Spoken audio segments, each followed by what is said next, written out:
Eating onions can actually help lower cholesterol and reduce the risk of stroke. They're packed with antioxidants like quercetin, which fights inflammation and helps lower LDL, the bad cholesterol. Plus, onions contain sulfur compounds that prevent blood clotting and support healthy blood vessels. This means they can play a role in keeping your heart healthy.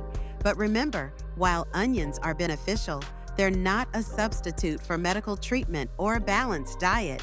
So, toss some into your meals and enjoy the heart-healthy benefits as part of a varied diet.